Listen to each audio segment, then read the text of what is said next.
اللہ کہتا ہے ہم نے رسوائی ان کے چہروں پر مار دیا، اینما سقفوا، یہ جہاں بھی جائیں گے، یہ جس ملک میں بھی جاتے تھے وہاں ان کی عیاری، مکاری اور سازشوں کی وجہ سے انہیں نکالا جاتا رہا۔ یہ برطانیہ گئے، جرمنی گئے، اٹلی گئے، فرانس گئے، بلکہ رسول اللہ کے دور میں رسول اللہ نے خود انہیں مدینے سے نکالا تھا۔ یہودیوں کا اپنا کوئی ملک نہیں تھا۔ 17ویں 18ویں صدی میں ان کے چند افراد نے مشورہ کیا کہ کیوں نہ ہم اپنا ایک ملک بنائیں۔ تو انہوں نے کہا کہ اگر ہم اپنا ملک کہیں افریقہ میں یا ایشیا میں یا کہیں اور بناتے ہیں تو ہمارے لوگ جو دوسرے ملکوں میں بڑی عزت سے، احترام سے رہ رہے ہیں اور وہاں انہیں سارے حقوق حاصل ہیں، تو وہ وہاں سے ہجرت کر کے کسی اور ملک میں نہیں آئیں گے چونکہ وہاں وہ سکون سے رہ رہے ہیں۔ تو انہوں نے اس بات کو مذہب کے ساتھ جوڑا اور انہوں نے کہا کیوں نہ ہم مسجد اقصی اور بیت المقدس فلسطین کو ہم اپنا مسکن بنائیں، اپنا ملک بنائیں، چونکہ یہ ہمارے آباء و اجداد کی زمین ہے۔ فلسطین یہ وہ خطہ ہے جو مسلمانوں کے بھی مقدسات میں شامل ہے اور یہودیوں اور عیسائیوں کے بھی مقدسات میں شامل ہے۔ حضرت عمر رضی اللہ تعالیٰ عنہ کے دور خلافت میں مسلمانوں نے بیت المقدس کو آزاد کیا اور یہاں پھر مسلمانوں کی حکومت قائم ہوئی، اور پھر مسلمانوں نے تقریباً 11ویں صدی عیسوی تک 11ویں صدی تک مسلمانوں نے یہاں حکومت کی۔ سن 1099 میں یہاں دوبارہ سے عیسائیوں نے پھر غلبہ حاصل کیا اور عیسائیوں نے اس شہر پر قبضہ کیا، اور تقریباً عیسائی یہاں 88 یا 90 سال کے قریب عرصہ انہوں نے پھر اس شہر پر حکومت کی۔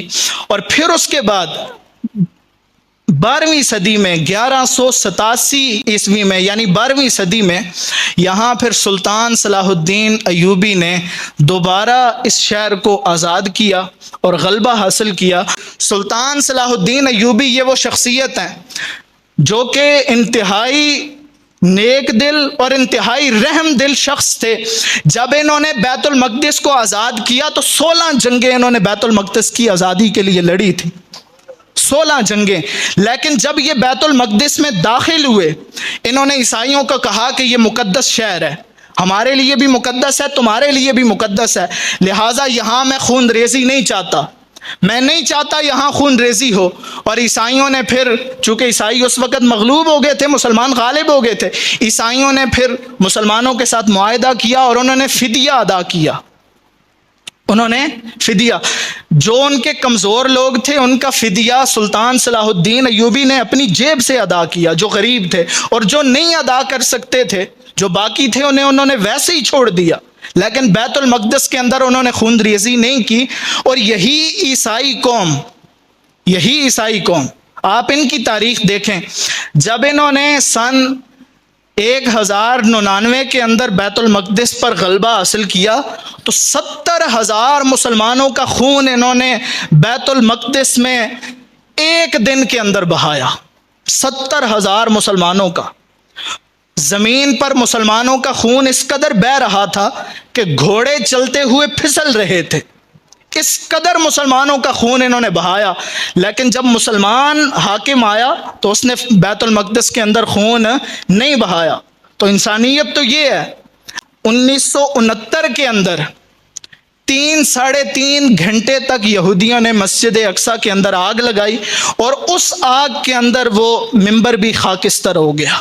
کہ غزہ کے جو حالات ہیں آپ دیکھیں، ہم تک جو تصاویر یہاں پہنچی ہیں وہ تصاویر لاکھوں یا ہزاروں میں سے چند ہیں، ایسا نہیں ہے کہ وہ ہمیں ساری خبریں یہاں پہنچ رہی ہیں۔ مریض ہسپتال جاتے ہیں تو ہسپتالوں پہ پھر بمباری کی جاتی ہے، بلکہ ایمبولیسز کو راکٹوں سے اڑایا جاتا ہے، آکسیجن لانے والی ایمبولیسز کو اڑایا جاتا ہے اور ان پر گولیاں برسائی جاتی ہیں، تعلیمی اداروں پر گولیاں برسائی جاتی ہیں۔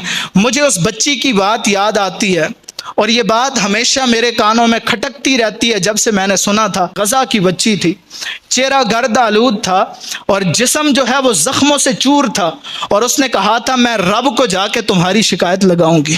جب تک مسلمانوں کے اندر خلافت تھی، خلیفہ سلطان عبد الحمید موجود تھے، انہوں نے یہودیوں کو یہ کہا تھا کہ ہم تمہیں شاپر میں بھی فلسطین کی مٹی اٹھا کے نہیں لے کے جانے دیں گے، شاپر میں بھی تم اٹھا کے فلسطین کی مٹی نہیں لے کے جا سکتے۔ پہلی عالمی جنگ کے بعد برطانیہ اور فرانس نے قبضہ کیا فلسطین پہ، اور پھر یہاں یہودی آبادیاں انہوں نے قائم کی، اور پھر جب دوسری عالمی جنگ ہوئی، دوسری عالمی جنگ 1939 سے 1945 کے درمیان ہوئی، تو اس عالمی جنگ کے بعد اقوام متحدہ نے، یونائٹڈ نیشن نے 1947 کے اندر، حالانکہ یہ ریاست مسلمانوں کی ریاست تھی فلسطین، لیکن یہاں انہوں نے پہلے یہودی آ کے آباد کیے، اور پھر 1947 کے اندر انہوں نے بٹوارا کیا کہ یعنی اتنا حصہ یہودیوں کا ہے اور اتنا حصہ مسلمانوں کا ہے، فلسطینیوں کا ہے۔ اور پھر اس کے بعد اچھا ہمارے لوگ آج یہ بھی کہتے ہیں وہاں جو قریب ملک ہیں وہ کیوں نہیں فلسطینیوں کی مدد کرتے؟ آپ یاد رکھیں 3 بڑی جنگیں عرب اور اسرائیل کے درمیان ہو چکی ہیں، اور ان تینوں بڑی جنگوں میں شکست بظاہر عرب کو ہی ہوئی ہے۔ وجہ یہ ہے کہ پوری عالمی طاقتیں، امریکہ وہ اسرائیل کے سر پہ کھڑی ہے۔ 1967 کے اندر عرب ممالک نے مل کے یہ فیصلہ کیا کیوں نہ اسرائیل کے بقیے ادھیڑ دیے جائیں اور اسرائیل کو ختم کر دیا جائے، لیکن اسرائیل کی انٹیلیجنس اس قدر متحرک تھیں اور تیز تھیں کہ انہوں نے ابھی مصر کی ایئرپورٹ پہ جہاز کھڑے تھے جو بمباری کے لیے وہاں جانے تھے اسرائیل میں، انہوں نے وہاں ان جہازوں کو کھڑے کھڑے ہی تباہ کر دیا۔ اور پھر اس جنگ کے اندر جو ہے وہ اسرائیل نے مزید فلسطین کے کوئی 80%، پہلے کوئی 56-57% رقبہ جو بٹوارا ہوا تھا، پھر 80% رقبے پہ انہوں نے 1967 میں قبضہ کر لیا، اور تب سے لے کے آج تک یہاں پہ فلسطین کے اندر اسرائیل کا ہی قبضہ ہے، یہودیوں کا ہی قبضہ ہے بیت المقدس پہ۔ 55,000 لاشیں اٹھانے کے بعد بھی امت مسلمہ نہیں جاگی۔ 56-57 اسلامی ممالک ہیں، کسی کے اندر بھی قوت رندانہ نہیں ہے، کسی کے اندر بھی ہمت مردانہ نہیں ہے، کسی کے اندر بھی غیرت و حمیت نہیں ہے، کسی کے اندر بھی ایمانی جرت نہیں ہے کہ وہ اسرائیل کو روک سکے فلسطین پر ظلم کرنے کے لیے۔ ہمارے لوگ ابھی تک یہ سوچ رہے ہیں کہ ہمیں ان کا بائیکاٹ کرنا چاہیے یا نہیں کرنا چاہیے، اور بعض لوگ تو کہتے ہیں جی ان کی چیزوں میں لذت زیادہ ہے، ہماری کے اندر لذت نہیں ہے۔ ایک طرف خون بہہ رہا ہے اور دوسری طرف باتیں لذت کی ہو رہی ہیں۔ دراصل ہمارے خون سفید ہو چکے ہیں، ہمیں اپنا خون تو خون لگتا ہے اور دوسرے کا خون ہمیں پانی نظر آتا ہے، ہمیں اپنا غم تو غم نظر آتا ہے اور دوسرے کا دکھ ہمیں کہانی لگتا ہے۔ ہم کہتے ہیں وہاں شہید تو فلسطینیوں کے بچے ہو رہے ہیں، ہمارے بچے تو گھروں میں موجود ہیں، ان کی عورتیں اور ان کے گھر خاکستر ہو رہے ہیں، ہمارے گھر تو سلامت ہیں۔ گزشتہ کئی سالوں سے یہودی مسلمانوں پر جو ظلم ڈھا رہے ہیں، فلسطین کے اندر مسلمانوں کی جو حالت زار ہے، حتیٰ کہ بچوں کو، عورتوں کو، مریضوں کو، ہسپتالوں کو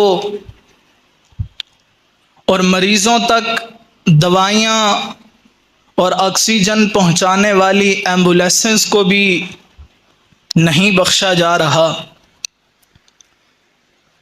اور یہ تاریخ اسلام میں یوں سمجھ لیں اس وقت امت مسلمہ پہ سب سے تاریک وقت گزر رہا ہے، سب سے تاریک دور ہے جو اس وقت امت مسلمہ پہ گزر رہا ہے، اور امت مسلمہ ذب و حالی کا شکار ہے۔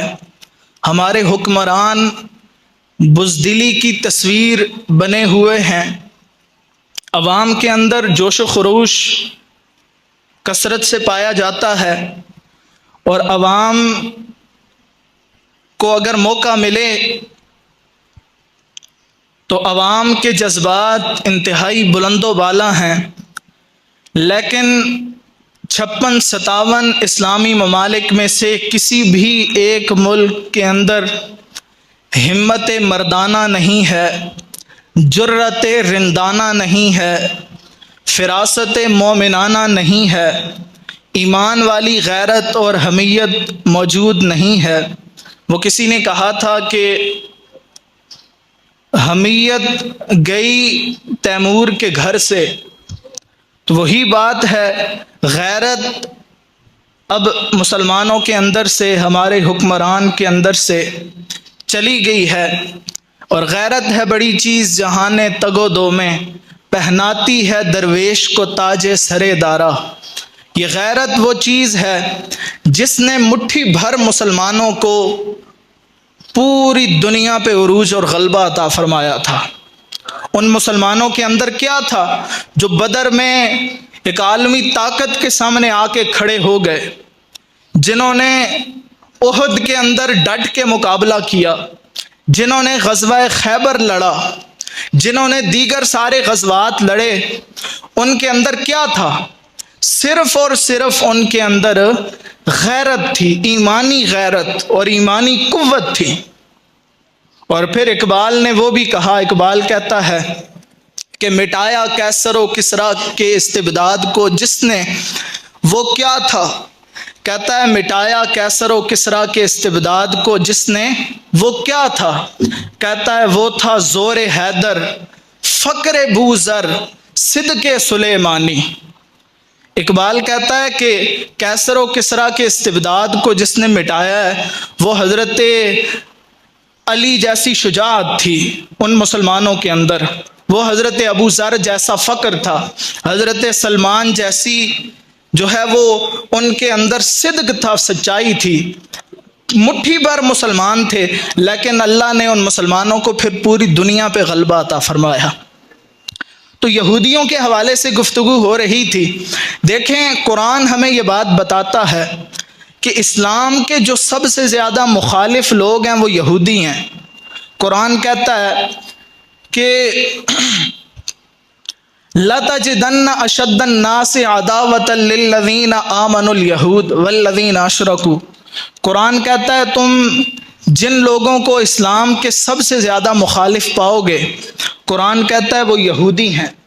یہود اسلام کے سب سے زیادہ مخالف ہیں، پھر اس کے بعد مشرکین ہیں، اور قرآن ہمیں بتاتا ہے اسلام کے جو قریب تر لوگ ہیں وہ عیسائی ہیں۔ اور یہی تینوں مذہب آسمانی مذہب ہیں۔ اس وقت پوری دنیا کی جو آبادی ہے وہ کل 8 ارب ہے۔ 8 ارب میں سے آپ یوں سمجھ لیں 2 ارب کے قریب مسلمان ہیں، اور 2 ارب سے کچھ زیادہ عیسائی ہیں۔ اسی طرح یہودی ٹوٹل 2 کروڑ سے بھی ان کی کم تعداد ہے، 1 کروڑ یا کچھ لاکھ ان کی تعداد بنتی ہے، 70-80 لاکھ۔ لیکن آپ دیکھیں 2 ارب کے قریب اس وقت مسلمان ہیں، لیکن 2 کروڑ سے بھی کم یہودی ان مسلمانوں پہ حاوی ہیں۔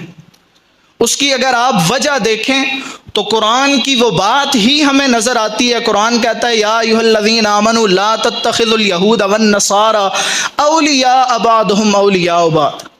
اے ایمان والو، یہودیوں کو اور عیسائیوں کو اپنا دوست مت بناؤ، یہ تمہارے دوست نہیں ہیں۔ ہاں یہ آپس میں ایک دوسرے کے دوست ہیں، قرآن کہتا ہے یہ تمہارے دوست نہیں ہیں۔ ہاں یہ آپس میں ایک دوسرے کے دوست ہیں۔ آج دیکھیں 56-57 اسلامی ممالک پر صرف وہ 90-92 لاکھ لوگ حاوی ہیں، ایسا نہیں ہے، بلکہ حقیقت یہ ہے ساری نصارہ قوم، سارے عیسائی ان کی پشت پناہی کر رہے ہیں، اور ساری عالمی طاقتیں ان کے ساتھ مل کے کھڑی ہیں، اور وہ یہ سارا ظلم مسلمانوں پہ ڈھا رہے ہیں۔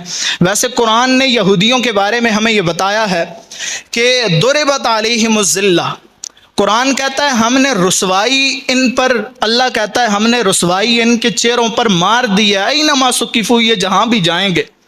اور آپ دیکھیں یہودیوں کی ایک بڑی لمبی تاریخ ہے، گزشتہ جمعے وہ تاریخ بیان ہوئی تھی، ایک بڑی لمبی تاریخ ہے یہودیوں کی، لیکن وہ ساری تاریخ میں یہودی قوم کے پاس کوئی اپنا ملک نہیں رہا، کبھی بھی ان کا اپنا کوئی ملک نہیں تھا، ان کی اپنی کوئی ریاست یا اپنا کوئی ایک جغرافیائی ملک نہیں تھا، بلکہ یہ جس ملک میں بھی جاتے تھے وہاں ان کی عیاری، مکاری اور سازشوں کی وجہ سے انہیں نکالا جاتا رہا۔ یہ برطانیہ گئے، جرمنی گئے، اٹلی گئے، فرانس گئے، بلکہ رسول اللہ کے دور میں رسول اللہ نے خود انہیں مدینے سے نکالا تھا، رسول اللہ نے انہیں خود مدینے سے نکالا تھا۔ اسی طرح یہ جہاں جہاں گئے اپنی سازشوں اور اپنی عیاری اور اپنی مکاری کی وجہ سے وہاں سے یہ نکالے جاتے رہے۔ تو اسی لیے قرآن کہتا ہے آج بھی اسرائیل کے بعد اگر یہودی کسی ملک میں زیادہ ہیں تو وہ ایران ہے، لیکن ایران کے اندر اگر آپ آج کے حساب سے اگر آپ دیکھیں تو وہاں رہنے والے یہودی خود کو یہودی نہیں کہتے، چونکہ یہودی یہ ایک ایسا کلمہ ہے یا ایسا لفظ ہے جو پوری دنیا میں ایک طرح سے شر کی علامت ہے۔ وہاں انہوں نے اپنا نام کلیمی رجسٹر کروایا ہوا ہے۔ اگر آپ کا کبھی ایران کی تاریخ یا ان کے لوگوں کے ساتھ کبھی واسطہ پڑے تو آپ ان سے یہ بات پوچھ سکتے ہیں، انہوں نے وہاں اپنا نام کلیمی رجسٹر کروایا ہوا ہے، اسی لیے کہ قرآن کہتا ہے ہم نے ذلت کو ان کے چہرے پر مار دیا ہے، یہ جہاں جائیں گے ذلت کو اپنے ساتھ لے کے جائیں گے۔ یہودیوں کی اپنی کوئی ریاست نہیں تھی۔ 17ویں صدی کے آخر میں یا 18ویں صدی کے شروع میں چند افراد یہودی بیٹھے اور انہوں نے کہا ہمیں اپنا ملک بنانا چاہیے۔ اب میں مسجد اقصیٰ کی تاریخ بیان کر رہا ہوں کہ مسجد اقصیٰ کی تاریخ کیا ہے۔ آج کے ہمارے خصوصاً نوجوانوں کو، ہمارے بچوں کو اس بات کا علم ہی نہیں ہوتا، بلکہ جوان عمر افراد کو بھی نہیں ہوتا کہ مسلمان جس طرح اس وقت پوری دنیا میں بزدل بنے ہوئے ہیں یا بزدلی کی ایک تصویر ہیں یا ایک ذب و حالی کا شکار ہیں، مسلمان شروع سے ایسے نہیں تھے، ہماری تاریخ ایسی نہیں ہے۔ یہ تو بڑا چمکتا ہوا دین تھا اور اس دین نے 1000 سال سے زیادہ پورے عالم پہ حکومت کی ہے، غلبہ حاصل کیا ہے، حالانکہ مٹھی بھر لوگ تھے۔ تو میں بات کر رہا تھا یہودیوں کا اپنا کوئی ملک نہیں تھا۔ 17ویں 18ویں صدی میں ان کے چند افراد نے مشورہ کیا کہ کیوں نہ ہم اپنا ایک ملک بنائیں۔ تو انہوں نے کہا کہ اگر ہم اپنا ملک کہیں افریقہ میں یا ایشیا میں یا کہیں اور بناتے ہیں تو ہمارے لوگ جو دوسرے ملکوں میں بڑی عزت سے احترام سے رہ رہے ہیں اور وہاں انہیں سارے حقوق حاصل ہیں تو وہ وہاں سے ہجرت کر کے کسی اور ملک میں نہیں آئیں گے، چونکہ وہاں وہ سکون سے رہ رہے ہیں۔ تو انہوں نے اس بات کو مذہب کے ساتھ جوڑا اور انہوں نے کہا کیوں نہ ہم مسجد اقصیٰ اور بیت المقدس فلسطین کو ہم اپنا جو ہے وہ مسکن بنائیں، اپنا ملک بنائیں، چونکہ یہ ہمارے آباء و اجداد کی زمین ہے۔ آپ یہ بات بھی یاد رکھیں، فلسطین جو ہے یہ مسلمانوں کی، یہودیوں کی اور عیسائیوں کی تینوں کی مقدسات میں شامل ہے۔ یہ ملک وہ ملک ہے جہاں حضرت ابراہیم بھی رہے، جہاں حضرت اسماعیل بھی رہے بچپن میں، پھر جو ہے وہ ان کی پیدائش یہیں ہوئی۔ یہاں حضرت یعقوب رہے، حضرت اسحاق رہے، حضرت سلیمان، حضرت داؤد، حضرت موسیٰ، حضرت عیسیٰ، حضرت یوسف، بعد میں پھر مصر آ گئے تھے لیکن پہلے یہیں تھے۔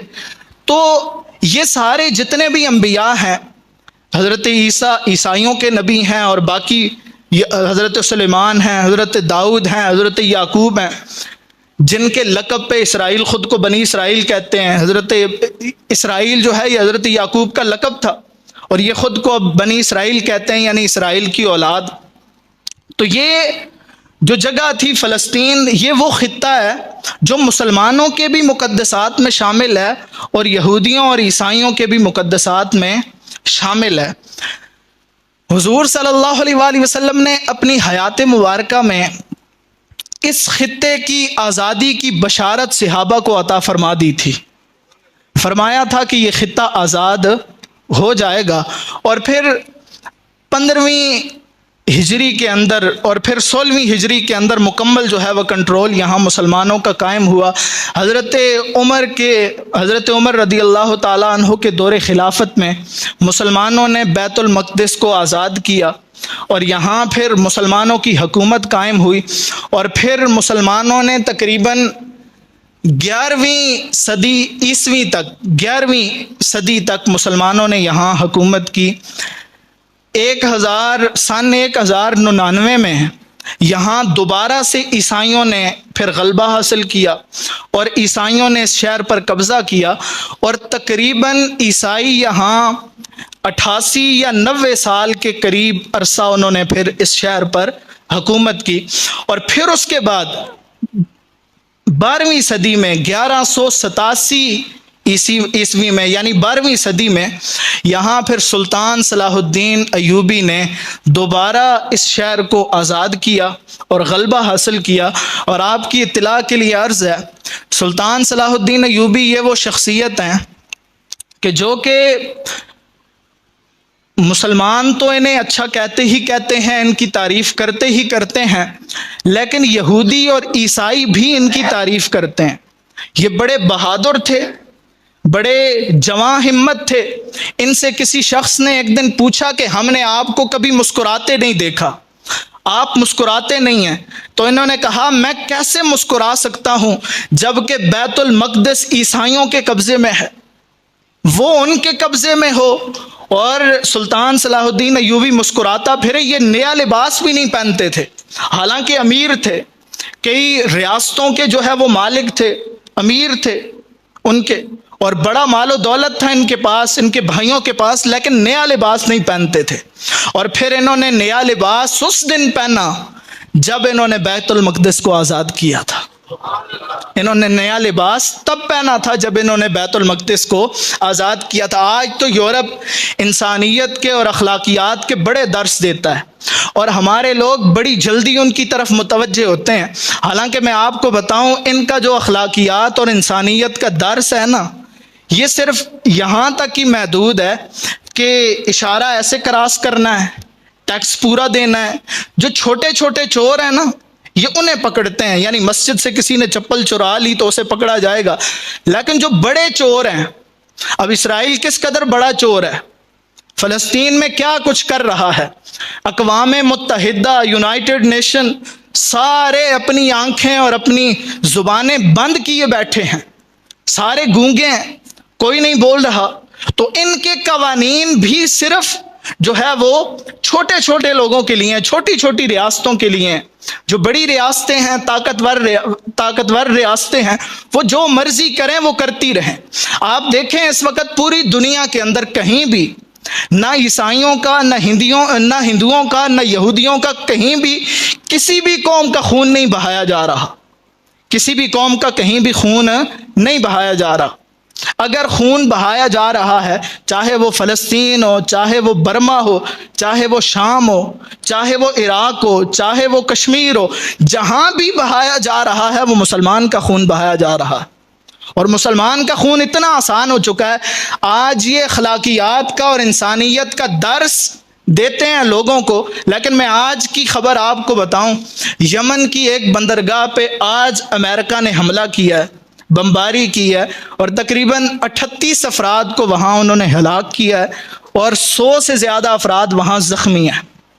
38 افراد ہلاک ہیں۔ آج کے دن امریکہ نے یمن کی ایک بندرگاہ پہ حملہ کیا ہے، اور پھر اس حملے کی ذمہ داری کو خود قبول کرتے ہوئے امریکہ نے یہ کہا ہے کہ ہم انہیں معاشی جو ہے وہ نقصان پہنچانا چاہتے تھے، ہم نے یہ حملہ اس لیے کیا ہے۔ اور میں آپ کی اطلاع کے لیے بتا دوں، اس وقت ایک ریاست ہے، ایک ملک ہے جو فلسطینیوں کے لیے، فلسطینیوں کے پیچھے کھڑا ہے، جس کی فوج اور جس کے لوگ، جس کے حکمران فلسطینیوں کے ساتھ کھڑے ہیں، جن کے دل فلسطینیوں کے ساتھ دھڑک رہے ہیں، اور ان کا اسلحہ فلسطینیوں کے لیے تیار ہے اور استعمال ہو رہا ہے، وہ ملک ہے یمن۔ اور اسے بھی کمزور کرنے کے لیے آج ان پر حملہ ہوا کہ ایک بھائی تو چلیں فلسطین میں لڑ رہا ہے، اور دوسرا بھائی جو ہے وہ یہاں ان پہ حملہ کر کے انہیں کمزور کر رہا ہے۔ تو میں عرض کر رہا ہوں، ان کے انسانیت اور اخلاقیات کے جو درس ہیں نا، وہ ان کے جو ہے وہ چھوٹے چھوٹے لوگوں تک محدود ہیں، چھوٹی ریاستوں تک محدود ہیں۔ یہ خود ان اخلاقیات کے دروس پہ عمل نہیں کرتے۔ سلطان صلاح الدین ایوبی یہ وہ شخصیت ہیں جو کہ انتہائی نیک دل اور انتہائی رحم دل شخص تھے۔ جب انہوں نے بیت المقدس کو آزاد کیا تو 16 جنگیں انہوں نے بیت المقدس کی آزادی کے لیے لڑی تھی، 16 جنگیں۔ لیکن جب یہ بیت المقدس میں داخل ہوئے، انہوں نے عیسائیوں کو کہا کہ یہ مقدس شہر ہے، ہمارے لیے بھی مقدس ہے، تمہارے لیے بھی مقدس ہے، لہٰذا یہاں میں خون ریزی نہیں چاہتا، میں نہیں چاہتا یہاں خون ریزی ہو۔ اور عیسائیوں نے پھر، چونکہ عیسائی اس وقت مغلوب ہو گئے تھے، مسلمان غالب ہو گئے تھے، عیسائیوں نے پھر مسلمانوں کے ساتھ معاہدہ کیا اور انہوں نے فدیہ ادا کیا، انہوں نے فدیہ، جو ان کے کمزور لوگ تھے ان کا فدیہ سلطان صلاح الدین ایوبی نے اپنی جیب سے ادا کیا، جو غریب تھے، اور جو نہیں ادا کر سکتے تھے، جو باقی تھے، انہوں نے ویسے ہی چھوڑ دیا، لیکن بیت المقدس کے اندر انہوں نے خون ریزی نہیں کی۔ اور یہی عیسائی قوم آپ ان کی تاریخ دیکھیں، جب انہوں نے سن 1099 کے اندر بیت المقدس پر غلبہ حاصل کیا تو 70,000 مسلمانوں کا خون انہوں نے بیت المقدس میں ایک دن کے اندر بہایا۔ 70,000 مسلمانوں کا، زمین پر مسلمانوں کا خون اس قدر بہہ رہا تھا کہ گھوڑے چلتے ہوئے پھسل رہے تھے، اس قدر مسلمانوں کا خون انہوں نے بہایا۔ لیکن جب مسلمان حاکم آیا تو اس نے بیت المقدس کے اندر خون نہیں بہایا۔ تو انسانیت تو یہ ہے، اصل اخلاقیات تو یہ ہیں۔ اور پھر 6 لاکھ فوج عیسائی پورے یورپ سے اکٹھی کر کے لے کے آئے دوبارہ سے بیت المقدس آزاد کرنے کے لیے، لیکن سلطان صلاح الدین ایوبی کی اس فوج نے ان 6 لاکھ جو ہے افواج کے بھی دانت کھٹے کر دیے اور بیت المقدس پر انہیں غلبہ حاصل نہیں کرنے دیا۔ تو یہ وہ سلطان صلاح الدین ایوبی ہیں۔ اور پھر انہی سلطان صلاح الدین ایوبی نے بیت المقدس آزاد کرنے کے بعد بیت المقدس کے اندر وہ منبر لگوایا تھا جو سلطان نور الدین زنگی نے اپنی زندگی میں بنوایا تھا، اور کہا تھا اگر میں اسے بیت المقدس میں نہ لگا سکوں، میری نسلوں میں سے کوئی آئے گا اور بیت المقدس آزاد کرے گا، وہ اسے بیت المقدس میں لگائے گا۔ تو سلطان صلاح الدین ایوبی نے 7 دن تک بیت المقدس کو صاف کیا، مسجد اقصیٰ کو صفائی کی، اور پھر انہوں نے وہ ممبر منگوایا اور مسجد میں لگایا۔ اور میں آپ کو اس سے بڑھ کے تعجب کی بات بتاؤں، وہی ممبر جو سلطان نور الدین زنگی نے بنوایا تھا اور صلاح الدین ایوبی نے مسجد اقصیٰ میں لگوایا تھا، تقریباً 1969 کے اندر 3-3.5 گھنٹے تک یہودیوں نے مسجد اقصیٰ کے اندر آگ لگائی، اور اس آگ کے اندر وہ ممبر بھی خاکستر ہو گیا، یعنی وہ جل گیا، مسجد کا ایک بڑا حصہ جلا ہے اس کے اندر۔ تو میں عرض کر رہا تھا یہ مسجد اقصیٰ کی تاریخ ہے۔ اور پھر اس کے بعد جب سے سلطان صلاح الدین، اور دیکھیں میں نے عرض کیا تھا سلطان صلاح الدین ایوبی کس قدر رحم دل شخص تھے کہ انہوں نے بیت المقدس کے اندر خون نہیں بہایا، لیکن جب بات حضور صلی اللہ علیہ وآلہ وسلم کی گستاخ کی آئی، ایک شخص تھا رینالڈ جو عیسائیوں کا سردار تھا، اس نے حضور صلی اللہ علیہ وآلہ وسلم کی گستاخی کی اور اکثر گستاخیاں کرتا تھا۔ اس نے کہا تھا کہاں ہے اینہ محمد، کہاں ہے تمہارا محمد، بلاؤ اسے۔ تو جب سلطان صلاح الدین ایوبی نے اس کی فوجوں کا مقابلہ کیا اور 30,000 عیسائی اس جنگ کے اندر قتل ہوئے، رینالڈ آخر میں جو ہے وہ قیدی بن کے آیا۔ سلطان صلاح الدین ایوبی جیسا رحم دل شخص اس کے سینے پہ چڑھا، سینے پہ چڑھ کے انہوں نے کہا اب بتا محمد عربی کے غلام آ گئے ہیں، اب بتا محمد عربی کے غلام آ گئے ہیں۔ اور اس کے سینے پہ چڑھ کے انہوں نے اس کی جو ہے وہ گردن اتاری، چونکہ یہ رسول اللہ کا گستاخ تھا۔ ویسے تو یہ بڑے رحم دل تھے، ہمیں بھی رحم دلی اختیار کرنی چاہیے، لیکن رحم دلی وہاں اختیار کرنی چاہیے جہاں رحم دلی کا تقاضا بھی ہو۔ ایک طرف غزہ کے اندر مسلمان کٹ مر رہے ہیں اور دوسری طرف انسانیت کا درس، اخلاقیات کا درس دیا جا رہا ہے۔ گزشتہ دنوں ایک مجلس میں بھی میں یہ بات کر رہا تھا کہ غزہ کے جو حالات ہیں، آپ دیکھیں ہم تک جو تصاویر یہاں پہنچی ہیں وہ تصاویر لاکھوں یا ہزاروں میں سے چند ہیں۔ ایسا نہیں ہے کہ وہ ہمیں ساری خبریں یہاں پہنچ رہی ہیں، ایسا نہیں ہے، وہ ان لاکھوں یا ہزاروں تصاویر میں سے چند ہمارے یہاں تک پہنچ رہی ہیں۔ وہ اس لیے کہ اب ایک شخص پہ بم برسایا جا رہا ہو، گولیاں برس رہی ہوں، راکٹ برس رہے ہوں، تو انہیں تصویر بنانے کی یا ویڈیو بنانے کی کیسے جو ہے وہ انہیں کیا حاجت پیش آئے گی، اور وہ کیسے تصویر اور ویڈیو بنا سکتے ہیں؟ تو یہ لاکھوں اور ہزاروں، اس سے کئی زیادہ ظلم وہاں ہو رہا ہے۔ اور پھر اس سے بڑھ کے بات، جب بچے جو ہے وہ ہسپتال جاتے ہیں، مریض ہسپتال جاتے ہیں، تو ہسپتالوں پہ پھر بمباری کی جاتی ہے، بلکہ ایمبولیسز کو راکٹوں سے اڑایا جاتا ہے، آکسیجن لانے والی ایمبولیسز کو اڑایا جاتا ہے اور ان پر گولیاں برسائی جاتی ہیں۔ تعلیمی اداروں پر گولیاں برسائی جاتی ہیں، مجھے اس بچی کی بات یاد آتی ہے، اور یہ بات ہمیشہ میرے کانوں میں کھٹکتی رہتی ہے جب سے میں نے سنا تھا۔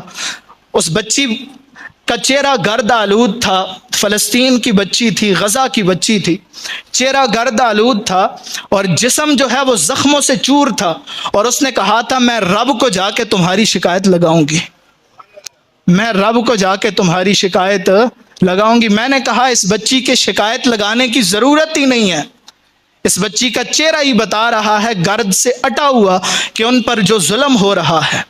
اور پھر اس پر ایک اور بات آپ کو بتاؤں، ویسے بات لمبی ہو جائے گی۔ بعض لوگ یہ بھی سوال کرتے ہیں جی اتنا ظلم وہاں ہو رہا ہے تو اللہ تعالیٰ عذاب کیوں نازل نہیں کرتا اسرائیل پر؟ اللہ تعالیٰ عذاب کیوں نازل اسرائیل پر نہیں کرتا؟ دیکھیں اللہ تعالیٰ کا ایک قانون ہے، ایک فطرت ہے۔ اللہ تعالیٰ قرآن پاک میں ارشاد فرماتا ہے فَلَا تَحْسَبَنَّ اللَّهَ غَافِلًا عَمَّا يَعْمَلُ الظَّالِمُونَ۔ اللہ کہتا ہے تم اللہ کو غافل نہ سمجھو، تم اللہ کو غافل نہ سمجھو جو کچھ ظالم کر رہے ہیں۔ دیکھیں دنیا میں اس سے بھی بڑے بڑے ظلم ہوئے۔ آپ یہودیوں کی تاریخ پڑھیں، حضرت زکریہ علیہ السلام کو یہودیوں نے کس طرح بے دردی سے شہید کیا۔ حضرت زکریہ نبی ہیں، قرآن میں ان کا ذکر ہے، اللہ کے محبوب ہیں، یا زکریہ انا نبشرک بغلام اسمہ یحییٰ، اور دیگر بہت سی جگہ حضرت زکریہ کا قرآن میں ذکر ہے، اللہ کے محبوب نبی ہیں۔ قوم یہود نے حضرت زکریہ کے سر سے آرا چلایا تھا اور نیچے سے آرا نکالا تھا۔ تو بتائیں ظلم اگر اللہ کا عذاب آتا اس وقت اس قوم پہ آتا؟ اللہ کے کچھ قوانین ہیں۔ آپ پھر دیکھیں حضور صلی اللہ علیہ وآلہ وسلم کے نواسے کے ساتھ، رسول اللہ کے اہل بیت کے ساتھ، رسول اللہ کے خاندان کے ساتھ کیا ہوا؟ اللہ کا عذاب آتا تو اس وقت آتا نا؟ کیا کچھ نہیں کیا گیا حضرت امام حسین کے ساتھ؟ ابن زیاد کے دربار میں جب ابن زیاد نے حضرت امام حسین کے ہونٹوں پہ چھڑی ماری، اور چھڑی مار کے وہ جو ہے اپنی باتیں کر رہا تھا، بن بنا رہا تھا، مجلس میں بیٹھے ایک صحابی کھڑے ہوئے اور کہنے لگے او بدبخت تو کیا کر رہا ہے؟ یہ وہ ہونٹ ہیں جن پہ میں نے دیکھا ہے سرکار بوسہ دے رہے تھے، جن پہ سرکار نے بوسہ دیا۔ اور ابن زیاد کے اپنے الفاظ ہیں، کہتا ہے میں نے کبھی بھی ایسا چہرہ نہیں دیکھا جو کٹ کے بھی اتنا خوبصورت ہو۔ تو حضرت امام حسین پر کیا ظلم، کون سا ظلم ہے جو رسول اللہ کے خاندان پر نہیں ڈھایا گیا؟ لیکن اس وقت بھی عذاب نہیں آیا۔ عذاب کیوں نہیں آیا؟ اللہ کہتا ہے فَلَا تَحْسَبَنَّ اللَّهَ غَافِلًا عَمَّا يَعْمَلُ الظَّالِمُونَ إِنَّمَا يُؤَخِّرُهُمْ لِيَوْمٍ تَشْخَصُ فِيهِ الْأَبْصَارُ۔ اللہ کہتا ہے ان ظالموں کے ظلم پر تم اللہ کو غافل نہ سمجھو، اللہ نے ایک دن مقرر کیا عذاب دینے کے لیے۔ ابھی تو اس وقت مسلم امت کا امتحان ہو رہا ہے کہ مسلم امت کس قدر جو ہے وہ اپنی غیرت اور اپنی حمیت کے لیے کھڑی ہے۔ آپ یقین جانیں ہمارے حالات یہ ہیں، میں پچھلے گزشتہ جمعے بھی فلسطین کی جو ہے وہ تاریخی حیثیت بیان کر رہا تھا، اور میں نے عرض کیا تھا کہ فلسطین کے اندر یہ جو سب کچھ شروع ہوا اور یہاں یہودیوں کا جو قبضہ ہوا، یہ پہلی عالمی جنگ کے بعد ہوا۔ پہلی عالمی جنگ کب ہوئی تھی؟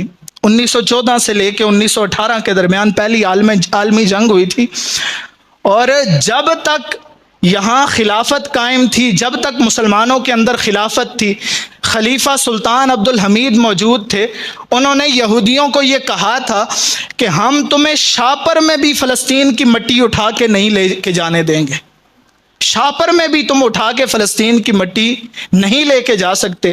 تو میں عرض کر رہا تھا ہماری حالت یہ ہے، ہمیں تاریخ سے بالکل بھی کوئی سروکار نہیں ہے۔ پچھلے دنوں میں چند بچوں سے سوال کر رہا تھا، میں انہیں کہہ رہا تھا کہ پہلی عالمی جنگ کب ہوئی؟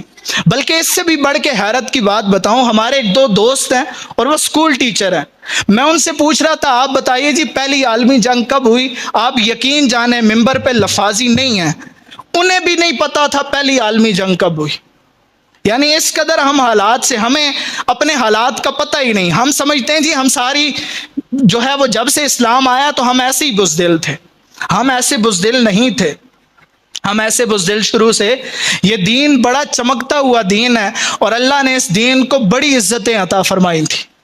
تو پہلی جب عالمی جنگ ہوئی، پہلی عالمی جنگ کے بعد برطانیہ اور فرانس نے قبضہ کیا فلسطین پہ، اور پھر یہاں یہودی آبادیاں انہوں نے قائم کی، اور پھر جب دوسری عالمی جنگ ہوئی، دوسری عالمی جنگ 1939 سے 1945 کے درمیان ہوئی، تو اس عالمی جنگ کے بعد اقوام متحدہ نے، یونائٹڈ نیشن نے 1947 کے اندر، حالانکہ یہ ریاست مسلمانوں کی ریاست تھی فلسطین، لیکن یہاں انہوں نے پہلے یہودی آ کے آباد کیا، اور پھر 1947 کے اندر انہوں نے بٹوارا کیا کہ یعنی اتنا حصہ یہودیوں کا ہے اور اتنا حصہ مسلمانوں کا ہے، فلسطینیوں کا ہے۔ اور پھر اس کے بعد اچھا ہمارے لوگ آج یہ بھی کہتے ہیں وہاں جو قریب ملک ہیں وہ کیوں نہیں فلسطینیوں کی مدد کرتے؟ آپ یاد رکھیں 3 بڑی جنگیں عرب اور اسرائیل کے درمیان ہو چکی ہیں، اور ان تینوں بڑی جنگوں میں شکست بظاہر عرب کو ہی ہوئی ہے۔ وجہ یہ ہے کہ پوری عالمی طاقتیں، امریکہ وہ اسرائیل کے سر پہ کھڑی ہے، برطانیہ وہ اسرائیل کے سر پہ کھڑی ہے اور ان کی پشت پناہی کر رہی ہے۔ اور پھر 1948 کے اندر اسرائیل نے اپنی ناجائز ریاست اسرائیل کا اعلان کیا، اسرائیل کے قیام کا۔ 1967 کا میں آپ کو بتاؤں، 1967 کے اندر عرب ممالک نے مل کے یہ فیصلہ کیا کیوں نہ اسرائیل کے بقیے ادھیڑ دیے جائیں اور اسرائیل کو ختم کر دیا جائے، لیکن اسرائیل کی انٹیلیجنس اس قدر متحرک تھیں اور تیز تھیں کہ انہوں نے ابھی مصر کی ایئرپورٹ پہ جہاز کھڑے تھے جو بمباری کے لیے وہاں جانے تھے اسرائیل میں، انہوں نے وہاں ان جہازوں کو کھڑے کھڑے ہی تباہ کر دیا۔